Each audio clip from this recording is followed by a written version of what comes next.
Hey, hello, hi, welcome to my space. My name is Eclipse, and you might have already seen it from the title. I'll be making a series about how to make your own furry OC, also known as a fursona. Either you're new to this fandom or you're just looking for some tips and tricks on how to make a fursona, this series is made especially for you. I will have some friends tell about their OC making stories in this video as well. Let yourself be inspired by our stories and let's get started. In this first episode, we will be talking about species. The first step of making a fursona is choosing a species. There are a lot of species out there, from existing animals to non-existent creatures. But how will you find the species that suits you best? In this video, I'll be discussing some of the most popular and least popular species. Fun ways to get inspired and making your own species. I will also let some of my fuzzy friends tell their story about their OC making progress. I'll make a whole separate video on how I came up with Eclipse. Popular and unpopular species. If you look at the furry fandom, there are a bunch of different species, but some of them you see more often than others. For example, foxes, wolves and dragons are more popular and well known than, for example, ferrets or any type of insect, as you can see in this diagram. So how do you choose the species that fits you best? You can always choose your favorite animal as your first species. But if you are looking for something else, try combining your favorite animals or taking some features from other animals you like. For example, this is my new character Milu. I really wanted a saber-toothed tiger, but I wanted to make her a bit more unique. So I chose to give her a red panda tail and some antlers from a deer. Now she looks like this. I still kept the classic saber-toothed tiger look, but added some smaller details what made this species more likable for my taste. That's how you get a hybrid. You can also look up mystical creatures on the internet, you'll find lots of inspiration as well. Another fun way to choose a species is to do a spirit animal test. And whatever animal you get is the species for your OC. Isn't that fun? Then the character traits of the animal look a lot like yours, so instantly you have some sort of connection to that species. I took the test and got a wolf. I will link the quiz down below and love to hear what your spirit animal is. Another way of finding a species is doing research. Not the research you do in a book and study, but look at videos, art and fursuits and see what species you like best. Maybe you already have a design or theme in your head and you can base the species on that. Talking about design, if you like to learn some tips and tricks on designing, stay tuned. I'll make a whole separate video on designing your fursona in part 3 of this series. Last but not least, we will be talking about own species. A lot of people make their own species. You might have heard some of the popular ones like Dutch angel dragons, like me, wicker beast and protogens. Sorry if I can't say that correctly. You can also choose a species like the Dutch angel dragon, but know that every species has their rules and guidelines. So if you like to make your own fursona of a species someone else created, make sure you're allowed to. Always check if it's an open species or a closed species. If it's an open species, follow the rules and guidelines carefully. You can't just add 2 wings or some horns or whatever you like to these kind of species. Always ask for the maker's consent. If you have an idea in your head and you're not sure if it's okay, always ask the maker. But mostly the rules on what you can and can't add or do are pretty clear if you look up the species info. You can also make your own species. Just make sure to be original. Don't steal ideas and make sure to write down all the information others have to know about your species. In the furry fandom, you have a lot of species. If you find a species that you really like and you want to use some of their traits or looks for your own species, always credit the maker for any kind of reference or inspiration. And I don't mean steal a whole design. Taking inspiration is okay, but always be sure to credit the maker. That's very important. For the end of this video, I'd like to share some of my friends their fursona creating experiences. I asked them all the same questions. How did you come up with or choose your fursona species, design and name? Here's what my friend Sparkle had to say. Hey guys, Sparkle here. I just put in a story to join a video and talk about your OC. So, well, here I am. Well, first question was how I came up with my OC. I was in math class and I was just drawing, and then I came up with this guy. Really awesome. How I choose a species? Well, I really love wolves, so yeah, I wolf. So, design, yeah, like I told you, I was in math class, and math is really boring, and I don't understand everything. I was just drawing, and then I came up with him. Color, fun story. My favorite Netflix show is Once Upon a Time, and my favorite character is Emma Swan, and I really love Emma Swan, like I love her.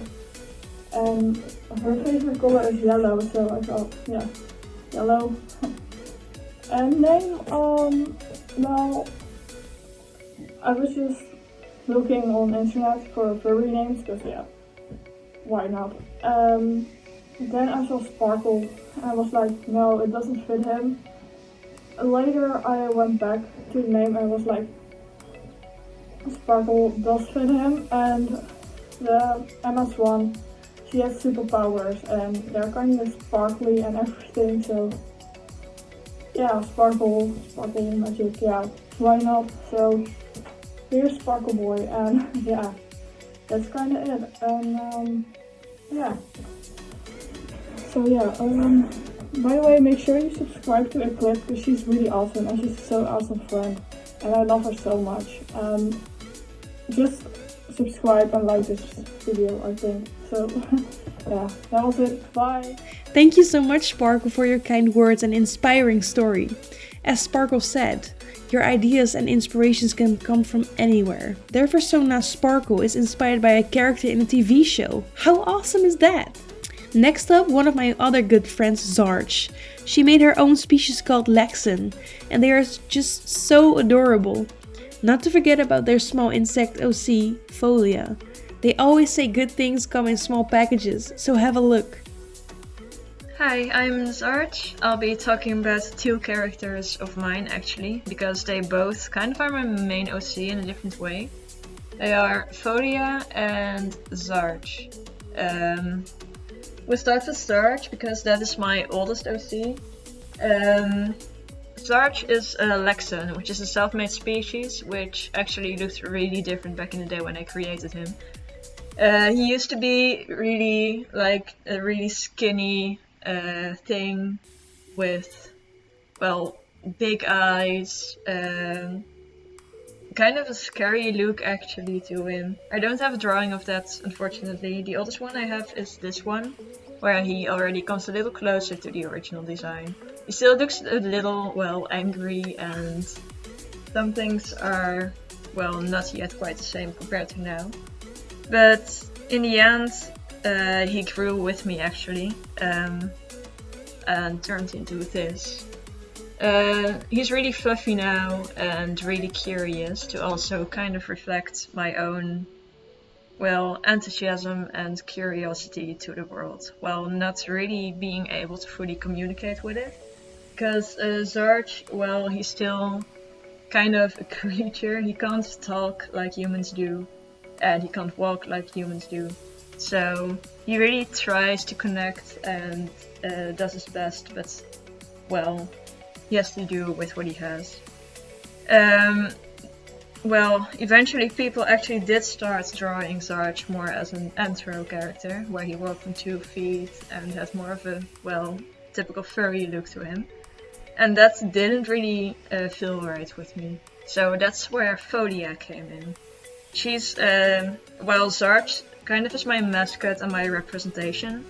Folia is my actual fursona, just to have someone who actually walks and talks like a human while still having an animal appearance. This is Folia, and Folia is a leaf insect. Choosing the species wasn't that hard because, well, as you can see up there, I'm really obsessed with bugs and the like. So if I were going to make a fursona, it would definitely be an insect.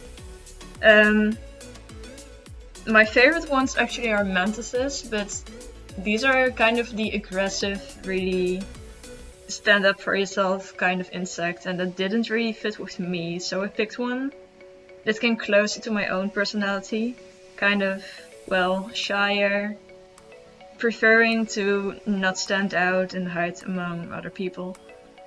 Yeah, right now that doesn't really work with my dyed hair, but I always used to be kind of a person who tried to stay in the background. And that's where Phodia came in as a leaf insect, with the same kind of idea that she's just, well, not too active and everything, and mostly just, while trying to be nice, she hides among the leaves and doesn't stand out too much. Her design was pretty hard actually, because, well, there are not many insect fursonas, so there's not much you can already work with as an example. So I really had to play with the design more. Yeah, it started out with this actually, where she already kind of has a Phodia look, but in my opinion I made her just a little too human and almost masculine. Like the stomach part didn't work, and somewhere at the leaves it just didn't look cute enough yet. So I played with it a little bit more, gave it more cartoonish look to her, and ended up with this. So yeah, that's her now. Phodia is really small too, so she has a lot of trouble picking the right size of clothes for her. So instead she buys just the big sizes, cuts them down, and creates her own outfits with it. I'm really connected to her now, and I'm really happy with her as a fursona. And yeah, that's basically well, my main two OCs. So Zarch is more the mascot and the happy, jolly, four-legged creature. And Phodia is more my fursona, the way to really talk with people and, well, have a representation in this fandom. Such a creative process, and the final results are to die for. Thank you, Zarch, for sharing your magic with us. Next up, my friend Silver, who would like to tell you about his fursona. Take a look. Hey everybody, I'm Silver Pierce, and right now I'm going to talk about myself. Hell yeah. So, let's start with my name first. My name Silver is from the Sonic series, because I always have been a great fan of Silver the Hedgehog. And my last name, Pierce, is from the Watch Dogs series, because I always have been a great fan of Ada Pierce. So, I combine those two names and now you have my name. Hey. And let's talk about my colors now. Because my colors actually are from GTA Online. I put my character some random clothes on and it fitted actually quite well on him. So since I came into the furry fandom and made a persona, I actually based off my persona off that character I made in GTA Online. So you could actually say that Silver is actually 100% out of games. Instead of being a wolf, of course, cause a wolf is a real animal and I always loved wolves. And that was it for today. I hope you enjoyed hearing my voice again, and goodbye! Thank you, Silver, for such an inspirational story. Their character is based on only video games. That's what I call creative. Here's my friend Ulti telling you how she came up with her fursona Ulti. And she has some tips to share as well. So ready your pen and make some notes. Hey, my name's Ulti, and Eclipse asked me to tell you a little bit about my persona, Ulti. Now, my persona has two different sides to her. She has the Sona side, which is more to represent yourself in art and show how you're feeling. However, she also has a side to her that is an OC. So she has a backstory, she has her own, she has comics that I'm working on at the moment, but what's most important is she's a demon, and she likes to steal people's souls in deals, or she just collects souls of the dead. But in that version of her, she's mean and she's tricky, and you don't really know what you're gonna get with her. But I think as a Sona, people have different ideas for it. Either you're gonna see it as a way of representing yourself, or you just really like them and you make it your Sona. Now, if I have to give any information or any help on how you can make your own Sona, it's more important that you really connect with them. And you can either find a lot of dops online and support the furry artists in our fandom, or you can make one yourself. Well, you can just use bases and a color scheme if you really need it and you can't draw that well. You can just fill them in. Just as long as you don't steal people's designs, you're totally fine. You can do anything. You can have any creatures, there's so many species, it's amazing. So the most important part to me is that you have fun and that you connect with what you make. So yeah. Thank you so much, Ulti, for these tips and telling us the meaning behind Ulti. It's truly amazing. Next up is a cute meerkat that wants to tell us more about his persona. Take a look. Hello there! For many, I am known as Tabo Meerkat, but this has not always been the case. Back in the days, many knew me as Pegla Skunk. About 10 years ago, my life was changing rather drastically, and well, my persona was going to change too, since the old skunk was a bit of a symbol of my old life. So I started to do a bit of soul searching, and I ended up with a meerkat. Always busy with something, someone who's always watching over friends and family, and I'm always willing to reach out and pull others up. So there we had it, a meerkat. But what shall we name him? Or rather, myself. And I was a bit at a loss. Pegla was a bit of a pun. Back in the days, on a Lion King themed roleplay server, I took this name as a reaction on all these Swahili names that meant something noble or big.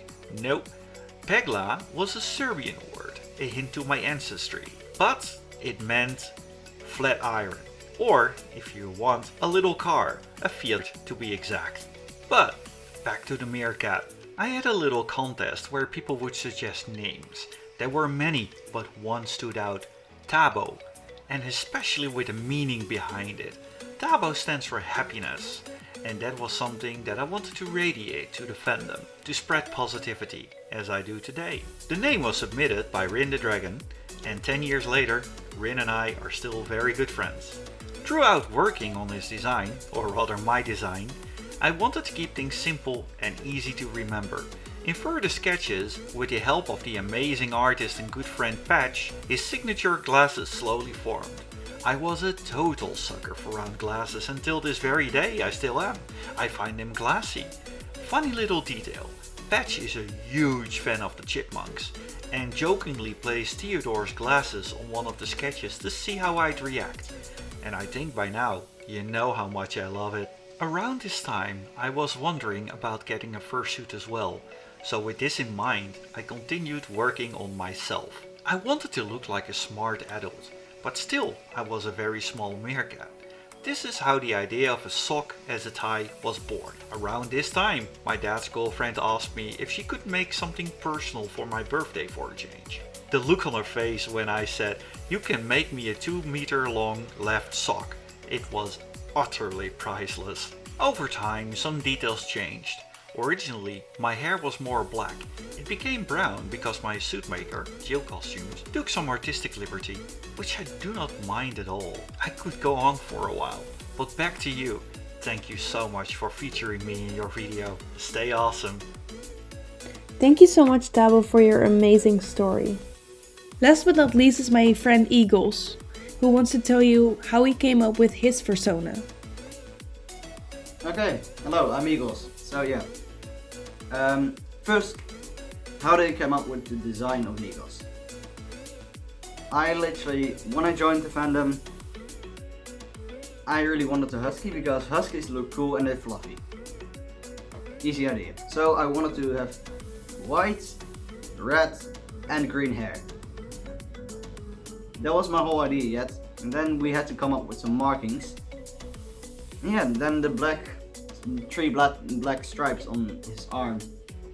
came up and some more stripes on his fur. He really doesn't have some special mark, it's really just stripes because it was easy to make, easy to draw, and if I wanted the first ever, it's easy to make and not that expensive.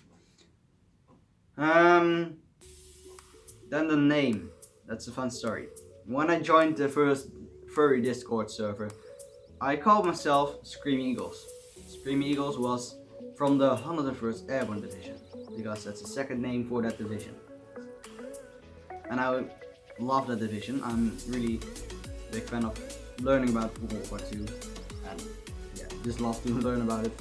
So I called myself that, and everybody started to call me Eagles because yeah, calling somebody Screaming Eagles is like a little bit too long. So everybody called me Eagles. When I had to choose a name for my Sona, I really thought like, you know what, we're gonna go with Eagles because it sounds cool, and I really like the name. Because why not? It sounded so cool for me, and I was really used to be called that.